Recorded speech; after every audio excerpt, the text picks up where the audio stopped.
Chapter 8 Grah Pravesh. The convoy of obsidian tinted cars halted beneath the grand arcs of Aishwarya Palace. The dusk light caught the sheen of their polished exteriors, casting long shadows across the marble porch. As the first car door opened, the head butler, Rana, bowed low, his reverence steeped in old world loyalty. Ayansh Rajvanshi stepped out with slow, commanding grace. Each footfall of his echoed with unspoken dominion. His presence wasn't loud, it was heavy. His eyes held the kind of silence that made people forget to breathe.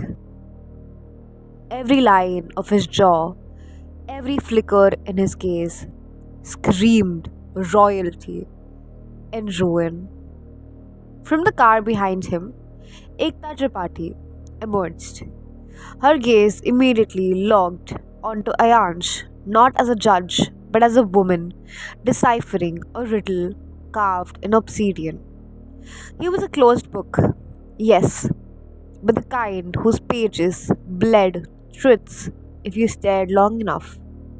Ayansh, without theatrics, extended his hand. The gesture was simple, intent anything but. Inside the car, RV hesitated. That hand, the same one she'd rejected just hours ago. But now, under the judging stare of Ekta Tripathi, under the weight of too many unspoken truths, she placed her delicate hand in his. His fingers wrapped around hers, not as if shielding her, but claiming her. Like she wasn't being supported, she was being owned. She stepped out, regal, ravishing, reborn, draped in deep crimson. Her long kurti kissed the wind like a whisper from royalty. She looked like a queen returning from exile, or a phoenix that never bothered to die. Ekta took a slow breath and turned to the palace, towering above them. Every stone was etched in legacy. The silence felt ancient, but her face stayed unreadable, as if she'd forgotten what it was like to feel. Then, a whirlwind. Storming through the palace gates came Princess Aishwarya, her face pale, panic rippling through every step. Babasa, Didi isn't anywhere in the palace. Her room's empty. She didn't leave, princess. Ayansh interrupted, calm, certain, inevitable. He stepped aside, and RV stepped forward. Aishwarya froze. For a heartbeat, everything stopped.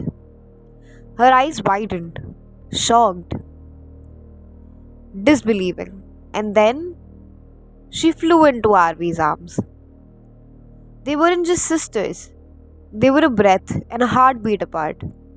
RV lifted her as if gravity itself bent in their bond. You've grown heavier, princess. I may not be able to lift you anymore. You'll never be too weak for me, Didi. She giggled into her chest. I missed you, Aishwarya whispered, then quieter. But were you angry at Babasa? Why did you go away from me? RV's eyes shimmered. Her gaze flicked to Ayansh, and then back to Aishwarya, brushing a kiss on her hand. I lost myself, princess, but I found the way back to you. You sound sad, Didi. The little girl frowned. You know, you're like my mama, sir. You can tell me anything. RV's throat tightened. Far off, Ekta Tripathi watched every emotion, every fracture. She edged it like a case file in her mind. Then Ayan spoke, fingers weaving, gently through Aishwarya's hair. Your Didi didn't just come back, princess. She returned as your Masa. Silence, not empty, loaded. Arvi looked at him. Her eyes whispered, "Why now?" His gaze replied, "No regret, just quiet conviction." Aishwarya blinked, eyes darting between them. My Didi is now my Masa? Her voice trembled, a child at the edge of a truth too big for her heart. She wriggled down from Arvi's arms. Fear slithered through Arvi's veins. And then, "None of your coming inside," Aishwarya declared. Her words hit like thunder. Everyone froze. Arvi's face paled. Her lips parted, but no sound came. Her body trembled like parchment in a storm. Ayans took one step forward. His hand brushed against her wrist, warm, grounding. His grip wasn't desperate, it was resolute. His touch said, "Trust me." Hers replied silently,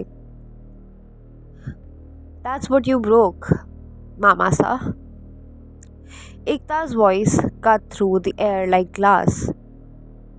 "Forgive me, Rajasa, Ranisa, but did you marry without her consent? Because if this breaks her heart, the court will hand custody to Miss Goyal.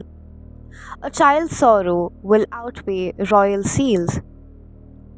This time, Arvi's voice rose, not soft, not shaken, royal. "There will be no sorrow, Mrs. Tripathi. I know my princess." Ekta arched an eyebrow, about to challenge her again, but then footsteps and the sound of tradition. Married to My Uncle, A Contract Marriage. Listen to the full audiobook on YouTube or Pratilipi FM. Alfazo Ka Safarnama.